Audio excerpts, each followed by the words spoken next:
children of all ages. It is that time of the week. It is Thursday. You know what that means. It's time for Wrestling Chat with Friends. Meow, meow, meow, meow, meow. This is the Thursday show. I am your host, Cheats. I am joined as always by my guy, EJ the Collector. EJ, how you feeling? I'm feeling great. I am here. I am present. I am accounted for, and I am accountable. It's great to see you. Let's get right to the collector's choice this week. ProWrestlingCrate.com. Delivery came today. The things I Nice. got today: Nice. the ICP pin. Big Remember, wrestling fans, the Juggalos. they sure are. Remember, I have no say in the matter of what comes. Right, right. I got a comic book. It's a What is that? cryptic closet with a forward by our very own AEW star Abaddon. Wow. I don't So know what Cryptic Closet is, though. Is that uh, help me out? Are you into comic books? Is this a comic book thing? I'm not into comic books. Don't know much about them. Eli has gotten into them a little bit, but there's Okay. Abaddon. I guess she worked the forward. And this crate that I get always promises one autograph a month. Okay. And last month it was Tyler Breeze. This month, the Warlord, one half Wow. of the Powers of Pain. Right. This Talk about a blast guy from the past there. is a legend. I first saw him in NWA way back in the day. Wow. Teamed up with Yes. teamed up with the Barbarian with a WWE run back in the late 80s, early 90s. So yeah, Pro Wrestling Crate coming Wow. through again. I'm a proud subscriber. But thanks for watching the show, guys. Everybody, YouTube, Wrestling Chat with Friends, Twitter at WCWF Pod, Facebook, join the group, Wrestling Chat with Friends. Let's get it on, Cheats. Lots to talk about. Lots to talk about, and it is Thursday night, so that means we are talking mostly AEW, pretty much predominantly all AEW. AEW Dynamite last night was in Virginia. If you didn't know, MJF reminded you several times. It was like he almost forgot where he was and just kept saying Virginia, Virginia, Virginia. But they were in Never once mentioned Norfolk, just right. Virginia. They were in Norfolk. They were in the Tidewater area. Who was it? Was it Shivani that was giving them all the Tidewater area facts in there at the beginning? And then Taz was like, "Cut it out, Shivani. We know. We know." It was nostalgia for Shivani. He's been coming through Norfolk for 40 years now. It was a lot of fun. They had a really, really good show. I'm looking at all the recaps. It was basically given an A minus grade. I will say there were several matches that I thought were good matches in the Norfolk show. Overall, I don't know if I'd have rated the show an A. It's a really high quality show, and I think this is the victim of AEW's success, right? At this point, you're getting a really high quality show, really high quality wrestling, and I'm sitting here waiting for like some spectacular shoe to drop all A, the ret- time now. a return, a debut. Right. Kenny I'm pulls looking him for out something weekly. that makes it like an A, but it was a really good quality show with a quality main event, which was Lucha Brother Penta, 1/3 of the trios champions, took on John Moxley in regards to the AEW heavyweight title. We kind of knew when they announced this match what it was going to be, but it was, they are great competitors, great workers, gave the fans exactly what they wanted to see. Moxley comes out on top. Before we get into all the details, what was your impression of just Norfolk, the setting, the crowd over at AEW Dynamite last night? Norfolk has hosted wrestling in some way, shape, or form for many, many years. It's always a good crowd. It's a great wrestling town. Richmond is as well. I thought the Norfolk fans came correct. The scope is not the largest arena that I've ever been in. 4,500 somewhere around there, but it was loud. For the I think they were appropriate in their call and response with the wrestlers. I've never been to an event in Norfolk, but I have lots of friends who go regularly, and I'm always proud when Virginia comes strong on television. I do think it was a good show. I forget if it was Excalibur or maybe Tony. It was a very physical night. The matches were extremely physical, kind of highlighted by some spots by Claudio, Penta, of course. I overall really enjoyed watching. I caught up. I was a little bit behind on it, but caught up and thought all the matches were of good quality. I thought the matches were really, really high quality. Just and we'll go through them. They had some really high quality matches, but let's start what's going on outside of the ring, and a little bit of what was teased last night inside of the ring as well, but it's still outside of the ring stuff. News is breaking now, pretty much this week. Uh, if we're going to get updates on what's happening, it looks like they're kind of priming down for Omega and the Bucks to come back, and they also seem to be priming for CM Punk to be gone from AEW for good. The story is now, believe what you will, but the story is now CM Punk says the press conference comments weren't that big of a deal in his mind. He did not see them as this pipe bomb type moment. He goes in the back. Now the story is Omega and the Bucks kick in the door. They hurt CM Punk's dog. Poor Larry. Knocks the dog's teeth out or loosens them where they have to be removed. And CM Punk is now, I think, is defending his dog. What do we make of all of this? Well, I'm ready for this to sort of be resolved. I want to sort of hear it resolved, even though I know as a fan I'm not entitled to any official announcements. Tony Khan has made it very clear that we are not entitled to anything. No doubt about it. The Elite will return. The Bucks and Kenny, there's a vignette for them, so obviously they'll be coming back. The new information is actually old information. One of the early reports from the Brawl Out was that, and it was disputed immediately and apparently multiple times confirmed, that there really wasn't any kicking of the door in. Certainly not like physically kicked a door open. I remember that being an initial report. I guess it was shut down by multiple sources who said there was no kicking in. Now, I never believed that these guys calmly knocked and walked in the door. But what didn't come out until recently was this issue of the dog being injured by a door opening violently and CM Punk basically using the Illinois version of the stand your ground law. A man's home is his castle. I guess Right. that extends to a locker room. So it, I believe all that could happen, and I believe that if a door was violently or opened up and it hit Larry, Punk's going to snap. He was already ticked off. I also believe that he might have felt that this wasn't the media comments weren't a huge deal. But since some of this information is brand new, it just makes me feel like these are now some things that are getting out because they're discussing a buyout. I'm sure Punk and his team want the most favorable terms of their buyout. A no compete clause for some reason could be a holdup, but true or not, it really doesn't matter. The Elite's going to come back. Punk's likely to get some sort of buyout, and it's going to be over. And we won't see Punk again on television, on Turner at least. And that just makes me sad because the most anticipated return in a decade got fumbled in a year. I don't know. A lot of blame to put around, but it just makes me sad. With a month and a half kind of after, let everything sort of marinate and sit down. I'm just sad that we're not going to see Punk anymore because he brought an energy and a new look to AEW that most of us have been waiting for years. Him to speak, him to appear, him to wrestle. He did all that very quickly, won the title twice, never defended it, and now he's gone over some poor decisions probably all around. What do you think about it? My thing is, I'm with you 100%. My thing is, if this is the end of what we know of the CM Punk return to AEW, which I actually do believe, and he would have to prove me very wrong on this, that this would be the end of CM Punk basically in mainstream wrestling. Mm-hmm. Because I don't think he goes back to the WWE. I don't care who's in charge. I don't think he goes back there. I don't know if they would want him back. I don't think he makes extended New Japan runs or anything like that. He may pop up on a show once or twice. I don't think he's gonna land in Impact and be satisfied, right? So if this doesn't work, then I do think this is kind of probably like the end, right?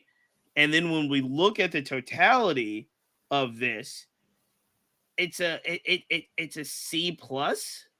Maybe B minus, it's that, and it's because it was an A when he comes back. When he first comes back, that's an A plus. They hit it out of the park. It's a complete home run.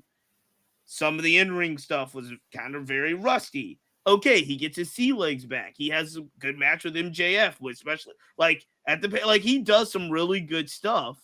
But overall, you're kind of looking at it like this was not, I don't think, even a B plus, A minus run if we're looking at it in whole, because it's marred by all this other stuff as well that probably drags it down some.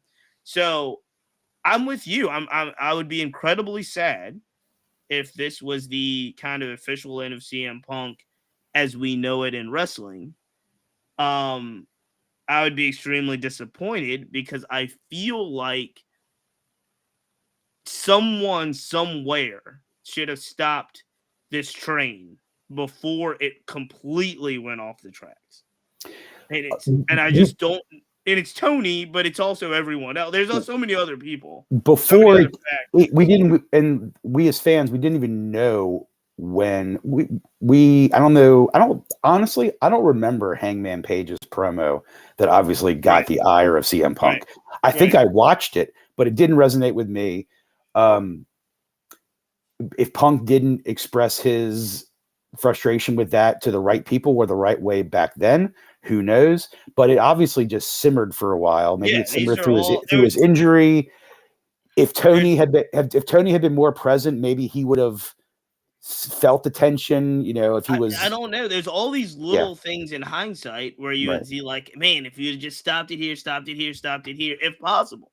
Now there are some people that are just known. There are a lot of athletes are known self-sabotagers. Everything goes out. How many athletes do you see in other professions where they get to a new team, it works for a year, first year is great, second year ladder rocky, third year they're paying them to stay home, right? This seems to be the motif of a CM Punk personality now, which sucks, right? Yeah, because it totally sucks. I think he's a dynamic personality. It was so when I just remember, as we all do, the conversation of, hey, look, what can possibly AEW do to make this thing a viable competitor to the WWE? And at the time, the conversations were, and this was 2 years ago or whenever, the conversations was, get CM Punk, get Bryan Danielson, and you got it. You got something, right? They get them both, along with the elevated Jon Moxley, along with an emerging star like MJF, along with an emerging star like Jade Cargill and War. They've got them all. Miro and Aleister Black, they've got them all. And they've got this product. AEW has this product that I definitely for surefire can compete. And it's proven that it can be a competitive force on television, on the pay-per-views. And I just think this is the biggest star you have kind of personality-wise in and out of the ring. You gotta figure out a way to make this work. It wasn't meant to be. Now, I'll say this. I think AEW has, or Tony has realized that we don't need to be the same product as WWE. In fact, we ought to, and he has done this, promoted himself not like the WWE product. It is okay to be drawing 700,000 to 1 million viewers, offering a pro wrestling product on Turner Cable, which is nostalgia from WCW days, from NWA days. It's also a totally legit. It's a very popular television product. Absolutely, again, and it's just fun. Yeah, and from a wrestling fan, it's still, even without Punk, even with Punk, and seemingly the mess that's been made of it, it's still a great second offering to the main course if you're a pro wrestling fan watching on TV, consuming content. And to so many people, a better product. There's so many people that the WWE is not their brand. It's not their style of wrestling, it's not what they grew up with the territories or WCW. AEW is much closer to a territory WCW product than WWE will ever be. Yep. And there's a lot of fans that are my age, that's in their 40s or around that age, that fondly remember NWA on TV. They remember WCW and the whole run on TV and preferred that type of product. And AEW does that extremely, extremely well. And I'm one of them. And I'm still very much entertained by the product week to week. Very much so. Very much so. And this Thursday was a great show. It's another great example. I'll be okay if CM Punk's not around. I've been okay with Kenny and the Bucks not around. They'll be they'll be fine. Kenny is a big single star. He needs to be there. Bucks are a dynamic tag team, but there are plenty of tag teams there that the product is not driven down by their absence, in my opinion. I'll say one thing about CM Punk. He's going to be okay. He has tried a comic book career with Marvel that didn't work out very well. He was 0-2, not for him. He's in his mid-40s. There's not too many wrestlers on TV now in their 40s. And the ones like Dustin Rhodes, like Bobby Lashley, they have been competing steadily for 20 plus years. So I don't think it's in the cards for CM Punk to make any sort of full-time return to pro wrestling, but he's going to do just fine on the Comic-Con circuit. He'll be a huge attraction everywhere he goes. And he'll find something else to do with himself, but this is just almost, as we reach the end of this sort of brawl out and its ramifications, it's just bewildering to me that somewhere, even to this day, somewhere, Tony, Kenny, CM Punk, and their respective teams can't meet in a hotel conference room somewhere and say, let's make a ton of money. There's still a ton of money to be made on the table. That's on the table for this. It's surprising that they haven't figured out a way to be adults, right? Maybe they have, and we don't know, but it's not looking that way. We hope so, but not looking like it. But the product's gonna be fine. Last thing on this: does CM Punk show up in New Japan or somewhere like that and wrestles on a big card again? I do not think he shows up in New Japan. I have not dismissed the possibility of him returning to WWE. I don't know how and what form. Triple H, in an interview this week, gave the standard never say never line, but did say there has to be interest on both sides. I don't think he thinks CM Punk's interested. I don't believe he's all that interested. The planets would have to align, but planets do align, and it wouldn't surprise me. But I don't think CM Punk would even fit in the current product right now. I mean, they'd find room for him and he'd be great, but I don't think WWE wants to. I think they'd see that as a cheap pop. Get a lot of money. Look, WWE is not above cheap pops. My thing is, if there's any indication of what we've learned right through this run, is that CM Punk is prideful to the part where he is extremely stubborn and difficult, right? Seems like it. And my thought is his pride would not allow him to make nice with Triple H and Shawn Michaels and those guys and just go back. That's where I would draw the line. But there was talk about his wife even returning back, so who knows? Money always talks.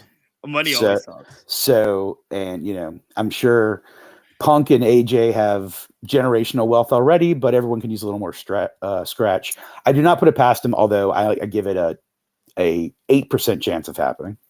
You have often expressed your opinion about the Bucks and Omega. You touched on it a little bit. There was a vignette about the Vanishing Elite I thought it was just online. Turns out that they ran it on Dynamite, the Vanishing Elite. So that definitely, if you're putting them on TV, you're talking about them, you're vanishing them, they are going to return. Yes. Probably full gear. I'm with you in the sense that I have not missed the Bucks. I haven't missed Omega since he was gone. I really didn't miss Omega when he was gone for the injury extended amount of time. He comes back, didn't look great. But I do recognize from some of the 60-minute matches that he gave, Danielson, I think at Grand Slam, I do realize that this Kenny Omega is a star. He's not the version of the star that he was in Japan, but he is a star.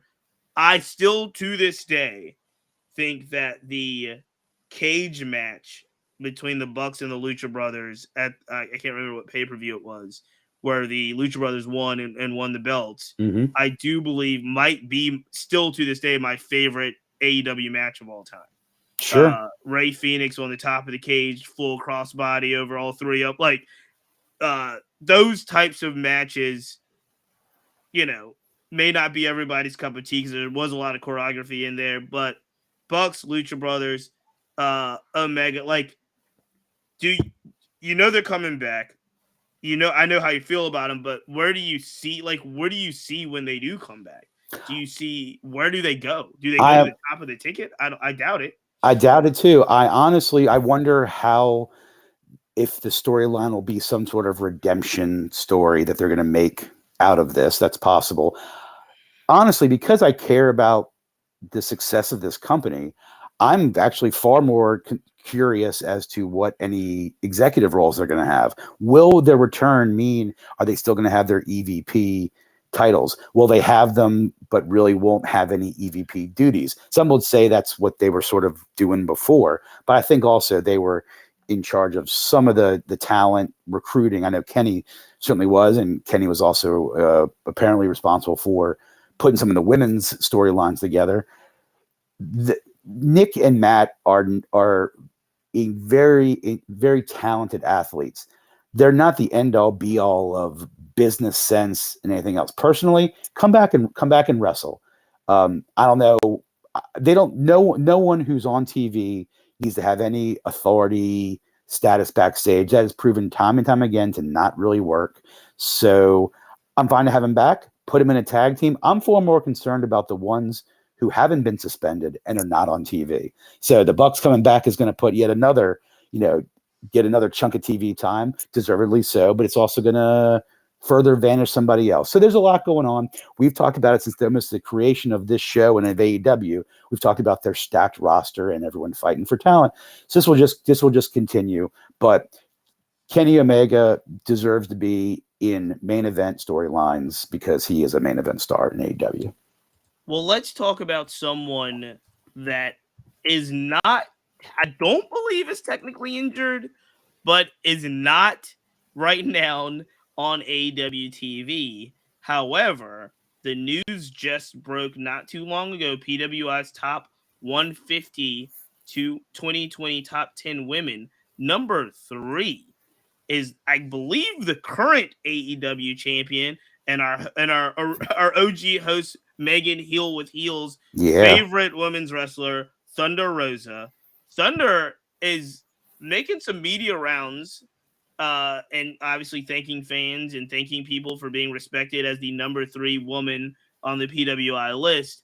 However, I have no idea what shape she's in with this company. I have no idea if she's going to come back. They've been very clear to make sure that they keep saying interim when they talk about the women's division and the title. Toni Storm is the interim champion, but Brett Baker took some shots. Took some shots on a podcast recently. I think it was Swerve's podcast. Thunder Rosa not wanting to be there. Thunder Rosa, we don't exactly know what to make of it. Let me ask in this way.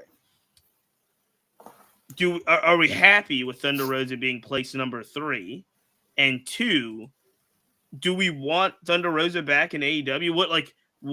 What do you think about kind of where Thunder Rosa is right now? So my question first was, and I know with the PWI 500 that came out a handful of weeks ago, it was for like period June to June. It's the same. It's the same June to June. Yeah. During that June to June, it's hard to argue with Thunder Rosa being a top 5. Her run, her appearance in multiple storylines. She feuded for the belt for months before she won it, and then held it for a while. I'm actually surprised Britt Baker wasn't a little higher up, given just the high profile she's been in. I adore Thunder Rosa. I want her on my television. I want her healthy.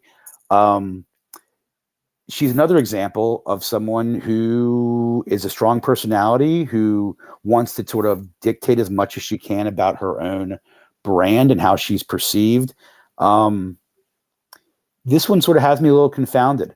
I sort of want her back. I have no idea what her timetable is, but the fact that when they reference Toni Storm as the interim champion, I don't know if that's because they really do acknowledge Thunder Rosa as the current champion and those two will inevitably meet, or they're using it because they used it and they have to sort of keep using it for continuity terms, but maybe they have no idea what's going on. So I want her. I'd love to have her back because I think there's some great feuds she could have there, But, if she's not satisfied with her role in the company, then I'm all for these wrestlers doing what's best for them at this point, because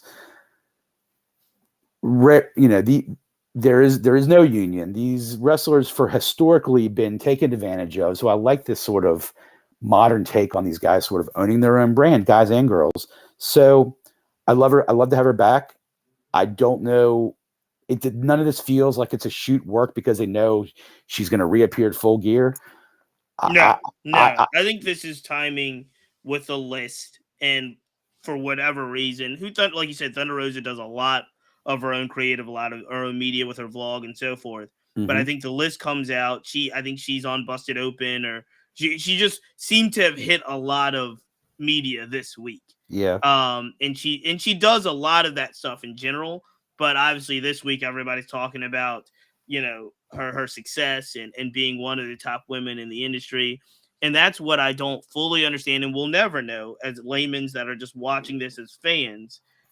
A lot of people are upset with creative because they don't have enough time. Thunder Rosa, I think, felt as if her title run wasn't respected in the kind of big picture of where AEW saw women's wrestling in general. However, she was still the women's champion. Yeah. She had a storyline that had people buy into her climbing that mountain, then Mm-hmm. succeeding that mountain. Mm-hmm. So I think if you're upset about the overall place in the women's division in AEW, that's valid. However, you're not Ruby Soho, right? You're not Mercedes Martinez, which are other women on the list that are in AEW. But Thunder Rosa was getting time. She might not have been getting the perfect feud, and we all we knew this. Number 5 on that list is Jade Cargill. We know that Jade Cargill is the present, future, and whatever of AEW's women's division. So you're almost biding your time, right? You have the A belt, but it's almost like the B belt. I will say this, and to change the subject just a little bit, because I'm with you. I want Thunder Rosa back. I do think number 3 for her, well deserved. Even though I don't know who number 1 is. I'm not familiar with Stardom. And Surrey from Stardom. Bianca Belair is number 2. Thunder Rosa, Becky Lynch, Jade Cargill round out the top 5. 100% fine with that. Absolutely. I will say this. Nyla Rose is funny as hell. Oh, yeah. And Nyla Rose, I know when AEW started, Riho, Brett Baker, Nyla Rose were big kind of pushes, right? They were the first real pushes of the women's division AEW. I did not recognize how funny Nyla Rose is. And she is hilarious on and off the camera. Her jokes are funny. They're timely with the culture. Like, she's great.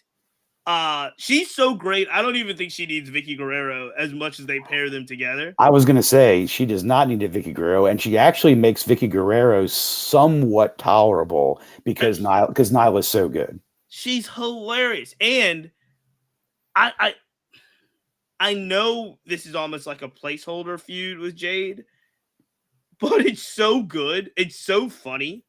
And she is the one person I think that's just witty enough and funny enough that, just even think about it. Whoever thought of stealing the belt and carrying it around and then stealing Jade's car and like really, getting under Jade's skin. I just think it's great. So it's terrific. Kudos to Nyla Rose. I tell you, Jade's being made to look absolutely invincible, but that's not 100% practical. They're not building anyone. The only person I can see them right now, and this sort of changes week to week. Now it feels like Willow Nightingale is eventually going to be getting a build up. Someone who's going to. I mean, Jade's going to have to take an L at some point, a clean L. Right. I think the longer it goes, I think the worse it is for her and for the credibility of the division. Build somebody up, but Jade, this attempt to make Jade look vulnerable with a stolen belt, sort of they're protecting the hell out of her. I love it. I love the Nyla build up though. I love it too. I wish Jade had a little bit more of a better catchphrase than "cut the shit." I think that's fine, but it doesn't really play. It's great when she does it, but doesn't play. And I'm not seeing. I wish I was seeing more of her in the ring. I think it would help. Right. It I would. don't know why they. Maybe they think the plan that they've laid out for Stokely is a bigger plan, like the Stokely and the firm and all that. Yeah, maybe. I loved Stokely with Jade. Mm-hmm. I thought Stokely with Jade or Smart Mark with Jade Mm-hmm. was great. Like Nyla doesn't need a mouthpiece. Jade is good and personable, but she would benefit from Smart Mark being there or Stokely being there as well Stokely with the for sure. baddies. Mm-hmm. I just thought it was great. Love what they're doing. I'm with you. I do want to see her in the ring more. Yeah. I'm very impressed with the stuff she's doing out of the ring. If you YouTube Jade Cargill and see some of the just like random stuff she's doing, I am not embarrassed to say there was something, might have been even old, where it was like Jade Cargill getting stretched out by like a chiropractor. And it was like 40 minutes, and it's so entertaining. Jade's entertaining, the chiropractor's entertaining, Brian Cage is there in the background. They're talking about like moves and learn. It's a and she's got a master's in sociology or something or psychology. She's incredibly she's impressive. a genius, right? Yeah, A really impressive person. And seemingly has a career well beyond wrestling. But I want to enjoy her while she's doing this. But okay, so last thing on this, because you were right, I do think there's a possibility of a Statlander return some one of these days. Mm-hmm. Did we ever get the Jade Athena match that we wanted to get? No. I don't think we got not a one-on-one. What happened? It was not a one-on-one. It was not a pay-per-view. What happened?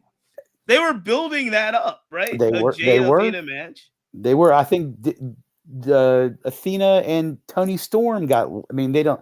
Yeah, Tony Storm got roped into it somehow, which is unfortunate. Dropped the ball, but Athena's still around. She's appearing on Dark and Elevation, and they need to throw her on one of the two big shows and let her run with it because Athena can be a top star, in my opinion. She is a top star. And she absolutely is.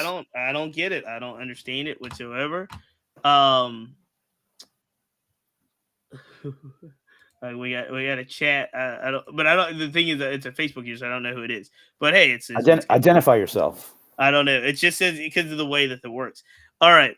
So let's just quickly because I do want to go through some stuff last night that was really, really good. But let's stay with AEW. Mm-hmm. And let's stay with the women's division quickly and talk about some of these other ratings. I'm just going to read them off, and you tell me if you're surprised at any of this stuff. Yeah. So we talked about Rose at 3, Cargill at 5. Britt Baker, you mentioned, was surprised that she's out of the top 10 at number 13. Just because she's pretty much been the face of the women's face of AEW. I agree with you 100%. And with the timetables that we're talking about, whatever timetable you're talking about, if you're talking about the last year and a half, Britt Baker is a major story, like a major, major story in all of women's wrestling. However, I'm not going to argue with a lot of those names that are ahead of her, though. So, I would argue with some. But Tony Storm at 25, Mercedes Martinez 28. Here's where I'm very surprised. Willow Nightingale at 40. 40. That's where I'm trying to figure out where the timetable is and what rankings, because it's like where do we get a Willow Nightingale from? I wonder if we get a Willow Nightingale from, depending on there's this time frame. She probably wrestled a ton, just wasn't on television. It wasn't in AEW. Yeah, WWE. She wrestled in the Indies. There was a reality show, like a documentary series that featured Willow. So there's something in that ranking that does count wins and losses. So she ranked up a ton of wins, but so did a lot of those women. Again, I don't know how scientific these rankings are, but I like seeing her that high, and I don't like seeing her that high over Ruby Soho at 60, Jamie Hayter at 64, Hikaru Shida at 65, Athena at 76. We go down to 100. Well, another beef here. 96, Leela Gray is over Kiera Hogan and Anna Jay. I don't like either of those. Not listed is our favorite Black Arts. What do we call our girl from the House of Black? Julia Hart. Julia Hart's not listed. No, Bunny's not listed. Penelope Ford is not listed. I don't know where Tay was like 120. Tay Mello was like Yeah. 120 something. Yeah. So Willow at 40 to me is I love Willow Nightingale, but it seems very high. Jamie, I mean, for Jamie Hayter, she's probably doesn't have a depth of matches yet. Sheeta was out for most of the year. Yeah. Off television. So again, I wouldn't put too much in this. It almost feels like it's like a lot of these lists. There has to be something of a popularity contest in this. We have a question here. Where is Tessa Blanchard? She's still wrestling. She's not wrestling full time. She's making appearances places, but she is not on one of the major promotions anymore. She had been on Impact for a while. Jordan Grace sort of replaced Tessa Blanchard as sort of the indie darling. Call. And Jordan Grace was in the top. Was she in the top 10? I think she was wasn't she like 10th maybe? She was number 6. Jordan Grace was number 6, and she has completely taken whatever real estate Tessa Blanchard had as a powerhouse force, intergender matches, those types of things. Jordan, and she's great. You should actually watch her wrestle. She's really, really, really good. But Tessa is another person that kind of, burned the locker room, burned the organizers, and very much like we spent the first half of the show talking about CM Punk. Tessa Blanchard is essentially in self-exile. Yeah, she is. Again, I like these lists. I put only so much stock in them, but I love being able to debate these. All these women are fantastic. Everyone who's on that list deserves to be on that list. Who are we to say who's 6th and who's 16 and who's 16 and who's 28? Oh, we're wrestling chat with friends. This is what we do. We have to come back and talk about these things. We do have to. I'd love to have them all on as friends to talk about it, but I don't think we're that lucky yet. The women who are currently employed by, we'll talk about AEW, their storylines can be as intriguing as the males. I firmly believe that. And I think if there are people like Madison Rayne and Serena Deeb, kudos to them for sort of writing. Yeah, Serena Deeb wasn't on the list. She wasn't. I'm sure she was on the list. We got to check that out. Yeah, we'll see that. But she should also be ranked higher. Someone asked where Asuka was on the list. Asuka probably is on that list, but I don't know where. She's not in the top 10. So no, I have the top 10, and then I have the AEW rankings. I don't know. But kudos to the women. I'm glad they even have a list. They went years without having a list. So let's talk about last night's show. Yeah. Let's talk about last night's Dynamite and some of the lead up into Full Gear. Well, again, we talked about a ton of really good wrestling on AEW Dynamite last night. Let's stay, since we're talking a lot about women. I love it. Let's stick with it. Because we did get the return of Riho in the ring, and she took on Jamie Hayter. Jamie Hayter is who they're building up. I think they're building her up for ultimately some type of turn with Brett Baker. Dark horse, Elliot. Dark horse for Jamie Hayter to take on Jade Cargill if she gets enough momentum. Yeah. I would not be surprised if she goes over on Baker and then takes on Jade somewhere down the line. Riho is an amazing athlete. I love to see her. I think we talked about it a little bit in the group chat. Almost unrealistic in our minds to see her go up against a powerhouse like Hayter and win. But she was extremely successful and did some really, really cool stuff. What did you think of that match?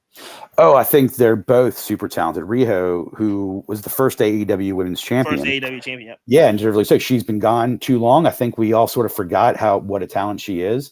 She came back. Yes, she is somewhat of a she doesn't seem as physically impressive as a Jamie Hayter. So yes, it does sort of suspend belief that she could be even like the champion, considering this sort of talent that's on the roster now. But yes, this Hayter is on a ascent that should result in a title run before too long, who she's going to go through. Britt Baker, and then I'm guessing Toni Storm first, but a year from now, I want to see Hayter have at least one run with that title and be considered, one of the top 2-3 wrestlers there. Riho, I hope she stays. I don't know if she was gone for an injury or a visa issue, but the more Riho we see on television, the more of that Japanese style is always a plus. I I really I think enjoyed the she match. went back overseas, and I Hmm. think she was wrestling there. I don't think it was an injury, and I don't think it was any disgruntledness with AEW. Yeah. Mystery solved for our unidentified Facebook user. Shout out to the homie Marvin Wall. Marvin, salute. And then our homie Steve Logan is also in the chat as well. So I I thought it was a great match. Again, always impressed to see Rio. But very, very happy with the outcome. I think the outcome of Jamie Hayter going over Rio, still building it up. You know what I mean? There's still kind of some tension there with Baker and the Hmm. group. I I love it. And there's the little things, the little stories that AEW tells, just like the little subtle things they do, changing Jamie's gear now. Jamie has her own haters gonna hate intro. You're starting to see a little bit of that separation from her just coming out with DMD and being kind of the muscle, right? So very excited about that. Hmm. Let's talk about what I think was probably the match of the night. Probably the match of the night. It was in the tag team division. It bought the top guys, FTR, against Swerve and Our Glory. Love, love, love it. The Acclaim is there ringside or at the top of the ramp. It's kind of an eliminator match. I love the fact, this is why I love why the Acclaim has the gold, because now you have all of these amazing tag teams, Swerve and Our Glory, whether it's FTR, whether it's Best Friends, whether it's Lucha Bros, all of these amazing tag teams. Even if we put up APB out for Private Party, I mean, like, um, you have these people that can really, really either eliminate themselves on the way to the top, they can challenge. This match I thought was perfect, fit into a great, great night of AEW wrestling. It was a great wrestling match. Swerve and Our Glory cheats. Swerve especially uses the help of the Firm and the Guns, another tag team that could challenge, um, to go over on FTR. But dramatic storytelling, amazing kickouts. They put a with the big rig on Keith Lee, and I Hmm. thought it was over. Just an amazing, in my mind, match of the night. Elliot, what did you think? What do you think of this story? What do you think of the Acclaim being the top guys, but FTR really being the top guys, and Swerve or Glory having a great story? Even though I think there are tag teams that could give FTR a better sort of classic 7-star tag team match, I don't think the Acclaim can do that. I am dying for a feud with FTR and the Acclaimed because of their charisma, the combination of charisma, wrestling ability, storytelling. I love the fact that Acclaim hold the gold. I wasn't sold on them at first, but I think I'm they're sold. making. I'm completely I'm sold. sold now too. Yeah, both those guys are fantastic. They had the crowd in the palm of their hands every single week, so that's great. I'm kudos to the FTR total professionals as far as like understanding the storyline enough to be totally okay with taking a pin, because this, we were talking about the great tag teams. Swerve and Our Glory, I thought they had sort of like, we're gonna keep these guys together. They're just gonna tag for a while. Swerve pulls another underhanded move. Lee didn't see it this time, but and they get the win over FTR. It was, anytime you pin FTR, that's impressive enough. So they appear to be right back into the tag team scenario. I think FTR will cost Swerve and Our Glory the next win, but Swerve and Our Glory is deemed for a feud with each other. So that's not a Just tag team. deemed to feud with each other. Not a Even tag team last we can count on even long last term. night, Swerve's gonna be the heel, right? Swerve will take all the cheating, all the help. Keith Lee is the admirable, honorable. We don't need to cheat to win. I didn't like that. There was a promo, was it on Rampage last week, that was a bit to that, right? Mm-hmm. Like, Swerve, what are you doing? We don't need to resort to low blows or cheating or help. And Swerve's like, whatever, we got the win. So let's move on. I do think they're building up for a feud with each other. I think you're exactly right. The other thing that you mentioned, I also think is exactly right. While the Acclaim is completely over, crowd eating out of the palm of their hands, not 100, and I don't think that they could do what FTR and Swerve in Our Glory did last night. I don't Yeah. even think they could put on that caliber Agreed. of a match. Agreed. I think they could put on a good match with FTR. It's probably going to be a little bit different with Swerve and Our Glory. Max Caster, here's the thing though. Max is sneaky big and hella strong. Both of them are hella strong. So they can do some things where they might lift Keith Lee up and everybody will be like, oh, they're slamming Andre the Giant. Always impressed with Keith Lee. I thought it was a good match last night. I thought it was the match of the night last night. But there are some other contenders. It's time to talk about our boy because I always love to talk about him. What'd you think of the performance Sammy Guevara put on with Bryan Danielson last night? People ought to. I mean, there's a lot you can say about Sammy Guevara. I love Sammy. I love Sammy. I think he's actually genuinely a decent human being. I don't know about that. I think he's a decent human being who's done a lot of maturing the last couple of years. I don't know about that. I know he's a hell of a wrestler. He is still a young kid. He is a hell of a wrestler. Yeah. When you can go with Bryan Danielson and look ever the equal for basically the majority of the match, his move set on the ropes is basically as good as anyone there. He has the fearlessness of a Darby Allin. He's crazy. Yeah, he is crazy, which means his wrestling career is probably not going to be as long as Randy Orton's. But he is he can do heel work great. He has the ability to do work as a face really well because he can generate fan support. He did it for years, and he's off behind the camera. Like we said about Nyla with his vlogs, he does come off as like seemingly a genuinely good dude who is young and makes mistakes and has a hot wife and a good life. So I'm all fine with Sammy. Also, but seeing Bryan beat his ass and choke him out, also good too. It's definitely what the fans wanted. And also, I want to go back to Sammy, but let's talk about this new Bryan that we're seeing. So the even not so subtle gestures now is that Blackpool, something's going to heel, and it's either going to be William Regal, because there's been some hints of and some overtures of Regal doing some things here. Danielson's definitely kind of getting to that heel energy, especially if Yuta's over and he's going to feud with Yuta and Claudio's trying to be the bigger man in the room. But this Danielson that we're seeing now, angrier, meaner, talking back or not taking disrespect or talking back from Yuta. There's a story there. What are you seeing? Do you like it? I think all those. I do like it. I do like it, except I really like Blackpool Combat Club as a faction. Yes, but everyone's seeming to go in a certain direction. Mox is almost sort of acting unilaterally as the champ.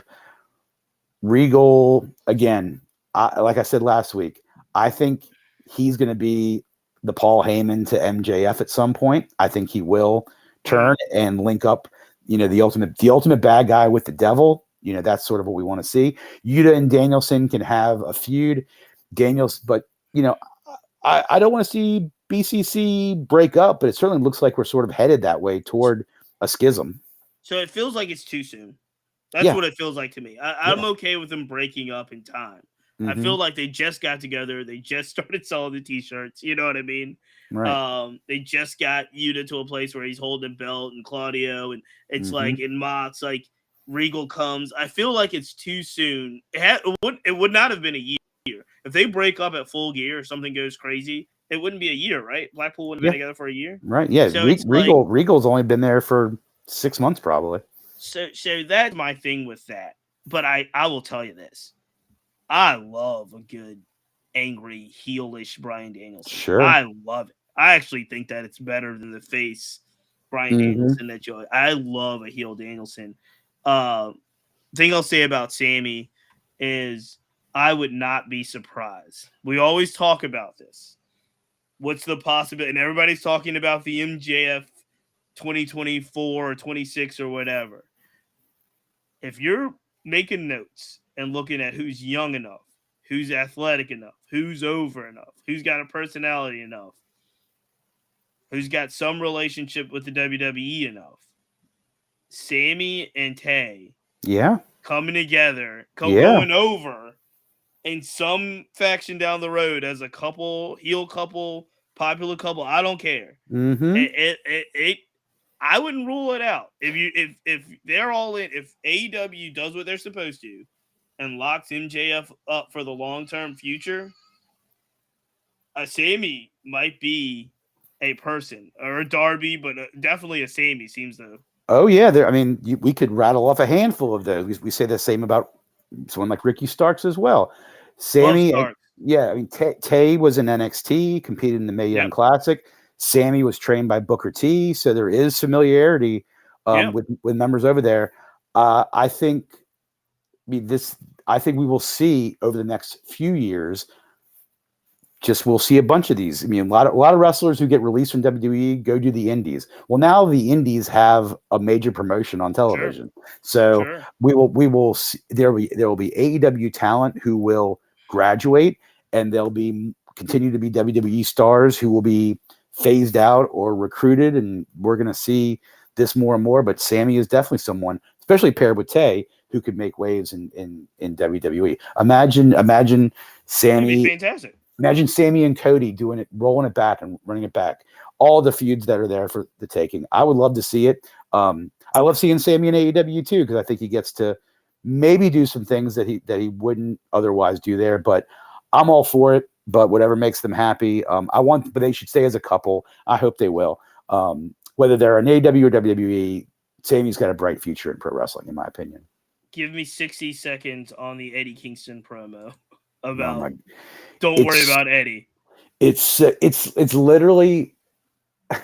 If I was in my 20s and I was thinking about the kind of like pro wrestling character I would want to be, I would have, if I on my best day, I would have cut a promo like Eddie did. You could tell. I mean, they're really working this. He's a disturbed character. He's gritting his teeth through it. He don't want people talking about. It's so good because it's so probably Eddie's life. No one lives their authentic self more than Eddie Kingston. I don't know who he's going to unleash it on, who he's going to snap on, but just having Eddie and Renee together.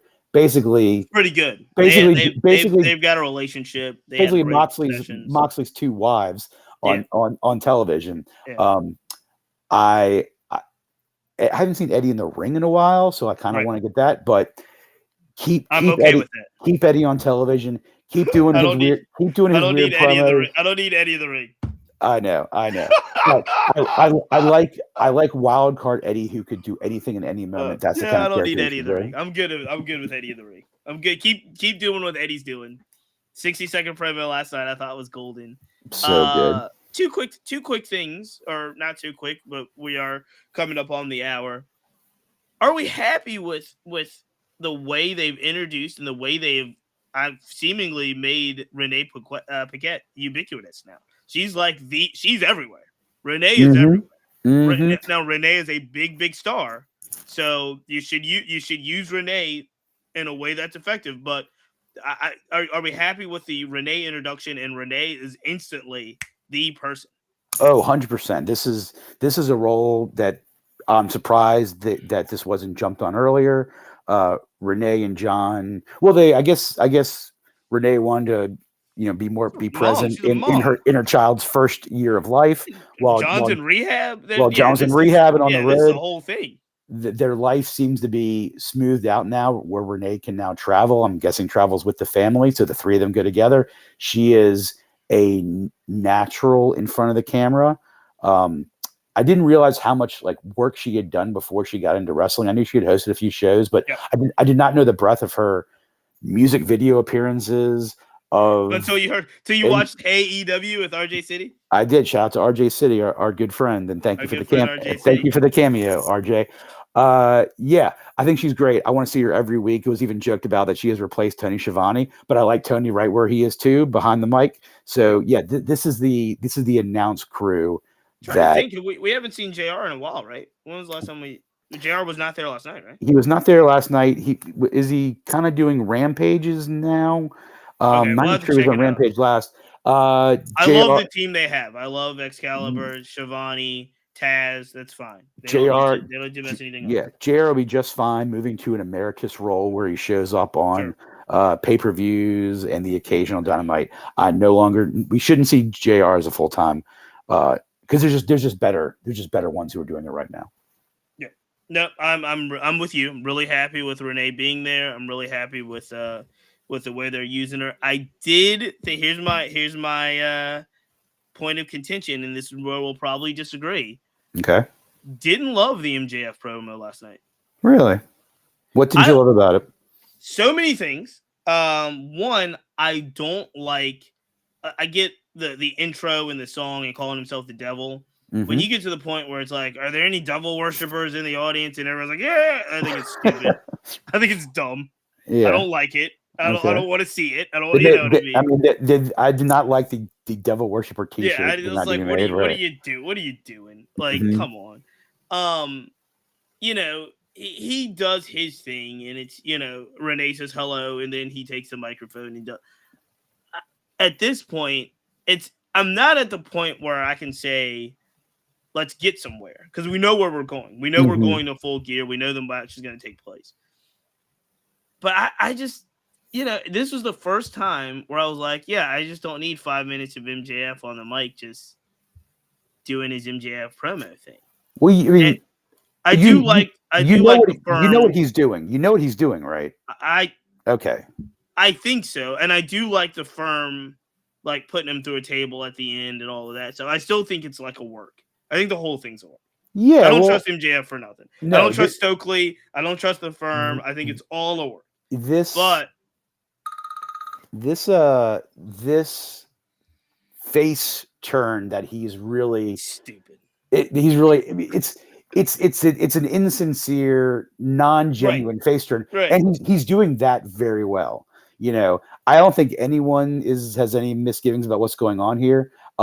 Whether or not I was surprised by, I can believe a fake dissension firing Stokely, only to have Stokely help him at Full Gear and they embrace in the ring. But the viciousness of the attack on MJF last night led me to think like that's more than just the fake. They put him through a table. It probably is. But if MJF like at Full Gear is celebrating with Morrissey, is celebrating with Stokely, I don't like hey, we put you through a table, but I loved it. That seemed a little. It seemed a little too hokey and cheesy for me, even though I know where it's going. Exactly. Now the question is it going this way for the Regal turn? Yeah, that's why I think this may be completely unconnected. The firm may have been a bad idea that they're sort of working that they're working on the fly, because he doesn't need hired henchmen. I like him with hired henchmen. He seems like a guy that would have hired henchmen. I want him with Regal.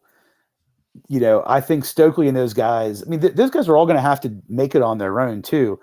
I don't think they should have had that severe an attack on MJF last night. I should have been teased a little bit more with the firing, maybe holding him back from fighting. But if you start putting MJF through tables and then only to have him reconcile and celebrate in a few weeks from now, I don't like that ending, but that's where we're going. Were you okay with the MJF promo? Yeah, I was fine with it. Like I like it wasn't. I don't think it was his best one. Okay. I thought he was playing up a little bit, but I think that was done by design. There wasn't this. What we've seen a lot is this kind of woe is me. I was dogged. I was bullied as a kid. I think because he was doing that for William Regal. This was more just like, hey, Virginia, we love you. Hey, Moxley, so I was fine with it. It is just sort of setting the table for Full Gear. So they don't have to all be home runs, but what he's doing is just proving his value every week by the way he commands the mic and the way he can get physical, although he did get quite the beatdown. Who would have thought that in 2022, a major promotions show over the course of a week would close with Nikki Cross standing tall Stokely and William Morrissey standing tall to end those shows this week. They're bringing out guys who you would not think are major players who are like standing tall at the end of shows, and I'm all for it because I think wrestling needs that. I don't wish it was Stokely and or Morrissey because I think there are plenty of guys who have been there longer that should be dominating the storylines. However, I think we're just in very interesting times, and there's wrestling has always been an element of like throw something to a wall and see what sticks. So they're trying, and I dig it.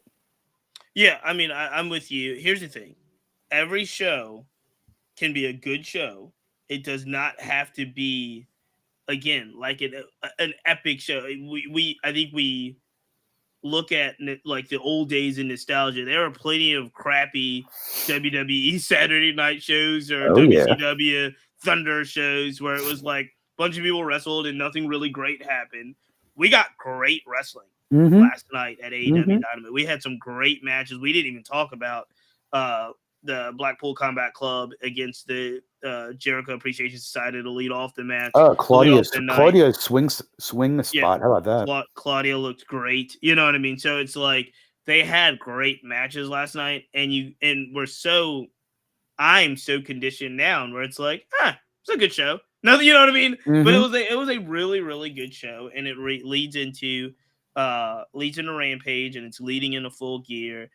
We didn't even talk about what it looks like we're going to get a triple threat between Luchasaurus, Rey Fenix, and Orange Cassidy coming up. They're building up. I still love, I love Matt Menard more every day. Matt Menard may be my Eddie. I don't know, but I think they're pitching him down for a Moxley match. I think coming up. So, AEW, again, we talk about it every week. It's an embarrassment of riches.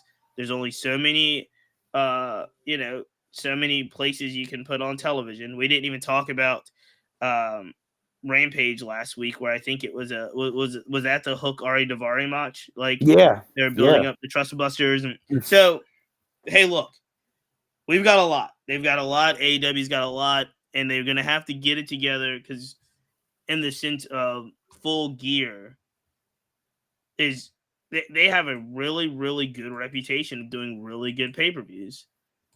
I don't exactly know what we know outside of MJF, Moxley. What do we know for the Full Gear card? I don't know. What I didn't hear last night. Was there any update given on Hangman? He was not there. There was no update given on him. Well, continue recovery for him.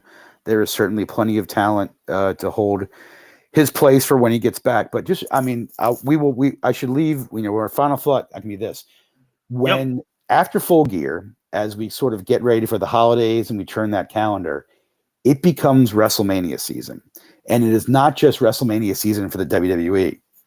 It is WrestleMania season for AEW also. Or anybody. It's like every promotion. Yeah. They have to, everyone's sort of doing their best to counter program to what is historically the biggest few months of the wrestling calendar is, Survivor Series leading up, or Royal Rumble leading up to WrestleMania. So AEW better get on their game, get people healthy. There are several people sitting on the shelf that hopefully will be returning soon to make it dynamic.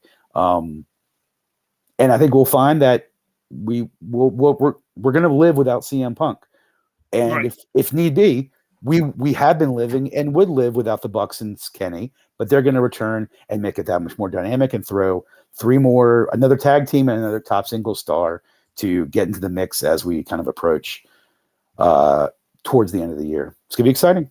I know this is on the fly. Really quickly, is there a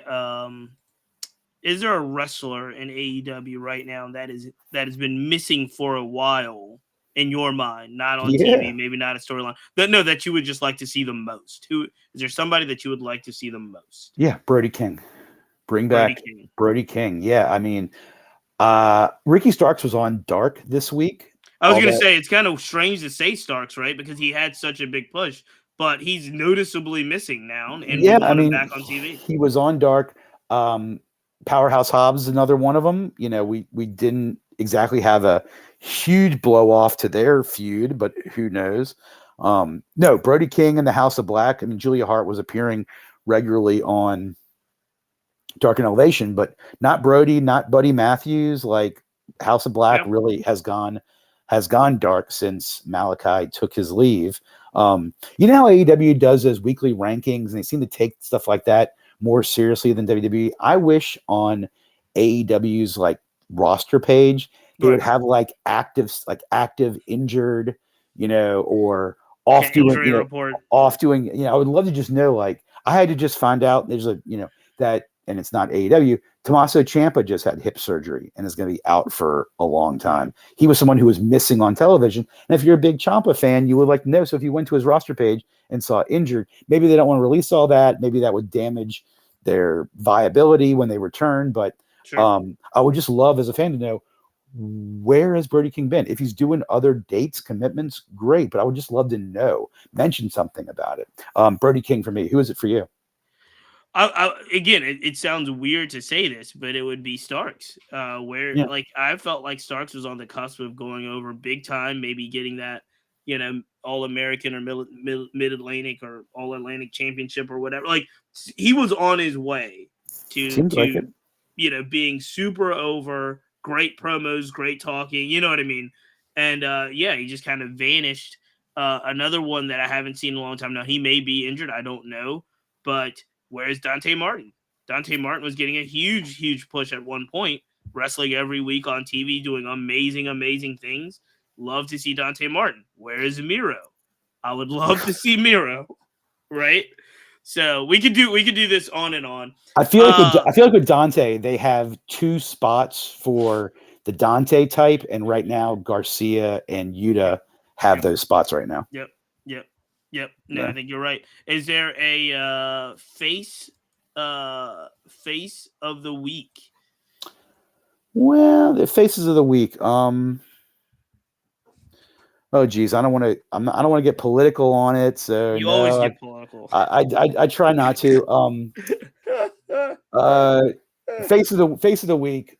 Um, is the I'm going to go with the woman we had on last week, Erica Porter. Erica Porter. Yes, yes, yes. Jungle Girl's my face of the week this week. She gave us a great interview last week. She really did. She'll be at Hardywood with Women of Wrestling on November 5th and Number 6th. 6. Yep, number 6 at Hardywood. The 5th, there's a dinner at Commonwealth Club. Yep.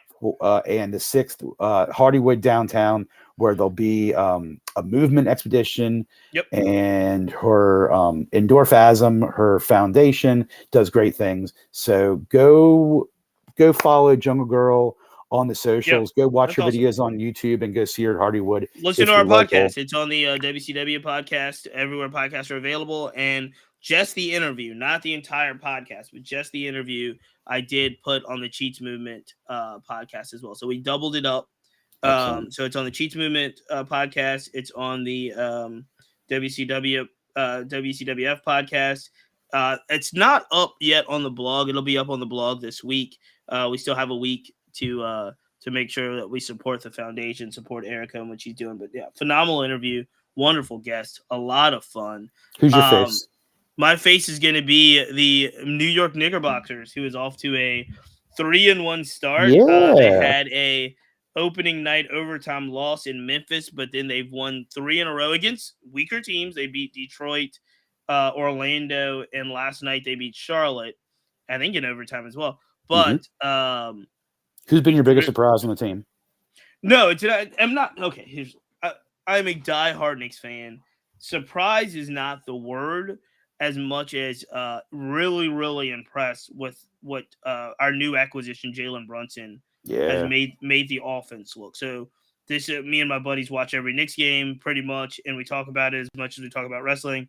And this, with Brunson in the point guard position, the ball movement for the first 4 games has been the best we've seen probably since like the playoff year, which might have been like 2016 or something. The ball movement makes so much of a difference, and they're getting easier shots. They're not going to be a championship team, but if Brunson stays healthy, the team stays healthy. The idea is they will beat the bad teams like they have so far. They will be competitive with the good teams, and they'll slide in the playoffs probably in that second half. I'd love to see that. Somewhere in the 6 through 9 seed. But yep, it's exciting. New York is excited for this particular team they're playing. Last thing I'll say is the year we made the playoffs 2 years ago, which was a complete surprise. No one expected that particular group of guys to get I think they got the number 3 seed. It was insane. Mm-hmm. Then last year they had all the expectations with the entire world looking at them because they made the playoffs the year before, and they were horrible. This year, because they were so horrible last year, they come into this season not a lot of expectations, and I bet you they're going to be probably the best of the 3 years. They're if they stay healthy. Basketball is about health. If they stay healthy, they're going to be as talented as we've seen a team in New York in a long time. I'm a big Obi Toppin fan. Love them. Let's pop in Obi Top. I think jersey wise, I'm every year you're looking to get a new jersey. I think the Toppin jersey because it's also number 1. It's a great number 1's a great jersey number, so I think that'll be happening this year. That's great. All right. This is Wrestling Chat with Friends. We had a great AEW show. I really, really enjoyed it. EJ the Collector, shout out. Is there any matches that we need to watch? Like a match in the archives? I don't have one picked out. However, I will reference we talked about tag teams, about the Young Bucks. We talked about the Lucha Brothers. The greatest tag team of all time as far as how they connected with fans and what they could do. I'm going to recommend Midnight Express.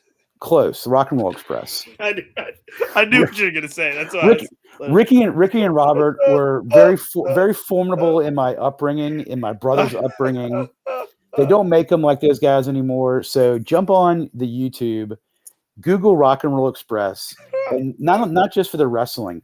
Watch some of these intros they have and listen to the place go absolutely wild. It is on the level of the Beatles, of whatever, when the Backstreet Boys, of what BTS, when they come out, and you just hear this high-pitched scream of female voices losing their minds. It's never been copied in professional wrestling like the Rock and Roll Express did way down in the South. What was with the Expresses back in the day? So it was the Rock and Roll Express and the Midnight Express. And they were big rivals, Sweet Stan Lane and Beautiful Bobby Eaton. And before Sweet Stan Lane, it was Loverboy Dennis Condrey. Yeah, so I don't know what the Expresses were, but yeah, go back and watch a Rock and Roll Express Midnight Express match. I will never not pop for the Rock and Roll Express. Especially, and then many years later, Ricky Morton gave me a great cameo for my birthday from my brother. I think you told me. That's awesome. Fantastic. Rock and Roll Express, here to stay. All right, we're gonna count it out on that. Here's the 3 count. 1, 2, 3. We are out.